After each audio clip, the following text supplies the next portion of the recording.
In this episode, we start with certificate revocation and validation, which are the parts of certificate trust that answer a very practical question. Should this certificate still be trusted right now? A certificate may look valid at first because it has a trusted issuer, a matching name, and an expiration date that has not arrived yet. But trust can change before the expiration date. A private key might be stolen. A certificate might be issued by mistake. A system might be retired. An organization might lose control of a name or service. When that happens, the certificate should no longer be trusted, even if the printed validity period says it still has time left. Revocation is how the trust system says this certificate should be rejected early.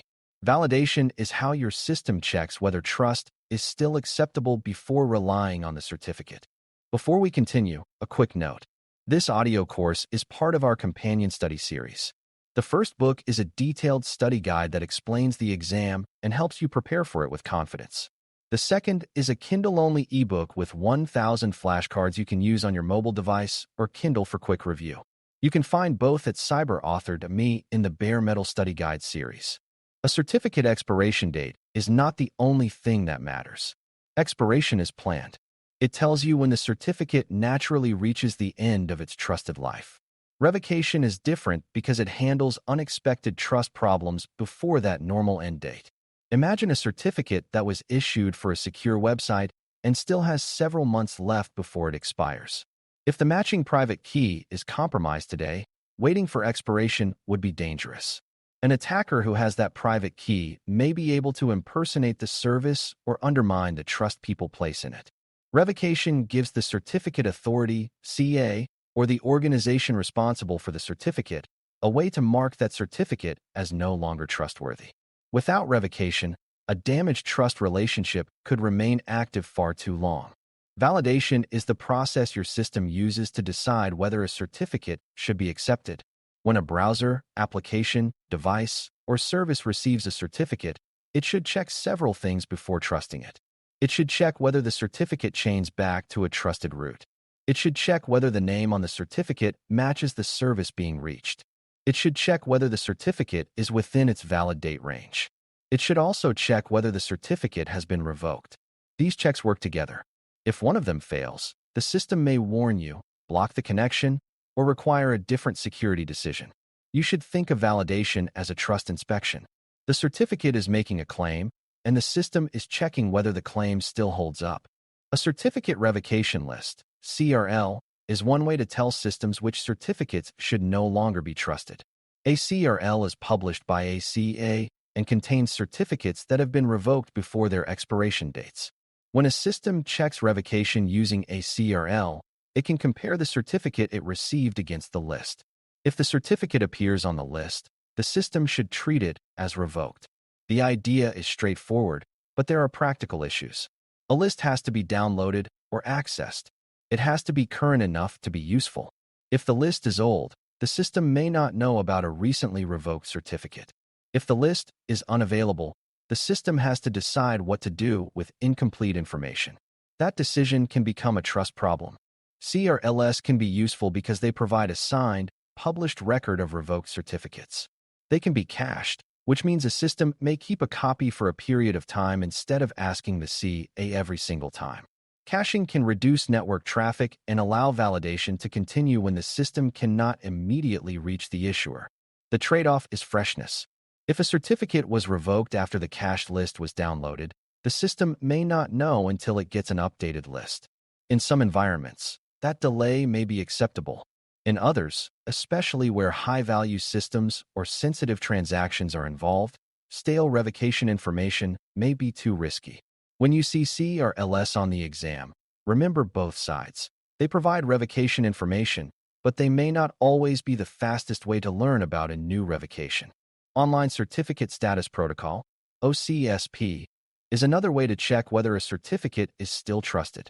Instead of downloading a full list of revoked certificates, a system can ask an OCSP responder about the status of one specific certificate. The response may indicate that the certificate is good, revoked, or unknown. This can be more efficient than downloading a large CRL, especially when only one certificate needs to be checked. OCSP gives a more direct status check. but it also depends on availability. If the responder cannot be reached, the system may not be able to confirm revocation status. That creates a decision point. Should the connection fail because trust cannot be confirmed, or should it continue because the certificate otherwise looks valid? That choice affects both security and usability. When revocation checking fails, systems may behave in different ways depending on configuration, application type, and risk tolerance. Some systems fail closed, which means they reject the certificate when revocation status cannot be confirmed. This is safer from a security perspective because the system refuses to trust something it cannot fully validate. But it can also create outages if the revocation service is temporarily unreachable. Other systems fail open, which means they continue accepting the certificate if the other checks pass, even though revocation status could not be confirmed. This supports availability, but it can create risk if the certificate was actually revoked.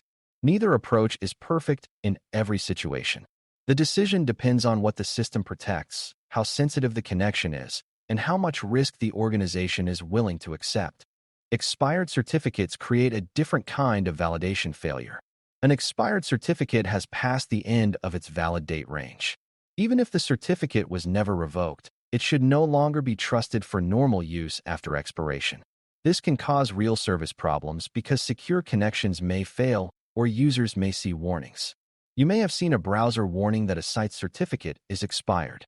That warning is not just a cosmetic issue. It means the site did not maintain the certificate lifecycle properly, and the browser cannot treat the certificate as valid.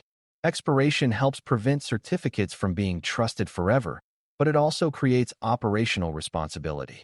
Someone has to track certificates, renew them before they expire, install replacements correctly, and confirm that services still work afterward.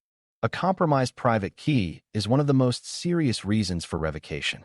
The private key is the sensitive part connected to the certificate's public key. If an attacker gains access to that private key, the attacker may be able to impersonate the certificate holder or abuse trust in other ways, depending on how the certificate is used. Revoking the certificate tells systems that the certificate should no longer be accepted. But revocation alone is not enough. The organization also needs to replace the certificate, generate or protect a new key, investigate how the compromise happened, and remove the exposed key from use. If the same weak storage or poor access control remains in place, the replacement certificate may face the same danger. Revocation is a response, but the root cause still matters. Certificates can also be revoked because they were issued incorrectly. A CA might issue a certificate to the wrong party, include the wrong name, use the wrong information, or discover that the requester was not actually authorized. In that case, the problem is not necessarily that the private key was stolen. The problem is that the certificate should not have been trusted in the first place. Revocation corrects the trust record by telling systems to reject that certificate going forward. This shows why certificate validation is not only a technical check. It depends on the quality of the issuance process behind the certificate. If certificates are issued carelessly, the trust chain becomes weaker. A trusted issuer has a responsibility to verify requests properly and revoke certificates when the trust claim is no longer valid. Trust problems can also appear when the name on the certificate does not match the service being accessed. You may reach one website, but the certificate may be issued for a different name. That mismatch can happen because of misconfiguration, a certificate installed on the wrong server, a missing name in the certificate, or a possible attempt to impersonate a service. Your system should not ignore that mismatch. The certificate may be valid for another identity, but that does not make it valid for the identity you are trying to reach. This is an important exam idea because trust is specific. A trusted certificate for one name does not automatically prove trust for another name. Validation checks whether the certificate fits this exact connection, not just whether it exists somewhere in a trusted system. Trust can also fail because the chain is broken. A certificate might not connect properly to a trusted root. An intermediate certificate might be missing. The issuing authority might not be trusted by the device or application. A root certificate might have been removed from the trust store because the authority is no longer trusted. When the chain cannot be validated, the system may warn you or block the connection. This is why public key infrastructure, PKI, depends on more than the end certificate. The entire chain has to make sense. If one link fails, trust may fail. You do not need to memorize every possible chain error right now. Just remember that a certificate is trusted because it connects through a valid path to something your system already trusts. The user experience of validation failure can vary. A browser may show a warning page. An application may refuse to connect. A device may fail to authenticate. A secure connection may not be established. A service-to-service process may stop working without a human immediately seeing why. These failures can be frustrating, but they are often the system doing its job. If a certificate is expired, revoked, mismatched, or untrusted, accepting it quietly could expose users or systems to impersonation, interception, or data exposure. At the same time, certificate failures can create availability problems when they are caused by poor maintenance rather than an actual attack. This is why certificate management matters so much. Security teams need to protect trust without letting avoidable expiration or misconfiguration break important services. As you study revocation and validation, keep the trust question in front of you. The certificate may have been trusted yesterday, but should it still be trusted today? A CRL can provide a published list of revoked certificates. OCSP can provide a status check for a specific certificate. Expiration dates limit how long trust lasts by default. Name matching confirms that the certificate belongs to the service being reached. Chain validation confirms that trust leads back to a trusted route. Private key protection keeps the certificate holder from losing control of the identity. When one of those pieces fails, the system has to decide whether to trust, warn, block, or continue with risk. That decision is the heart of certificate validation. The conclusion is that revocation and validation keep certificate trust from becoming blind trust. A certificate is not trusted simply because it exists or because it worked in the past. Your system needs to check whether it is within its valid dates, whether it matches the identity being reached, whether the chain leads to a trusted route, and whether the certificate has been revoked. CRLs and OCSP are two ways to learn whether a certificate should no longer be accepted before it expires. Expired certificates, compromised keys, incorrect issuance, missing intermediates, and name mismatches can all create trust problems. When validation fails, the result may be a warning, a blocked connection, or a broken service. That may feel inconvenient, but it protects you from relying on trust that can no longer be proven. Thanks for listening. For more audio courses, daily newsletters, and more, please visit DailyCyber.News.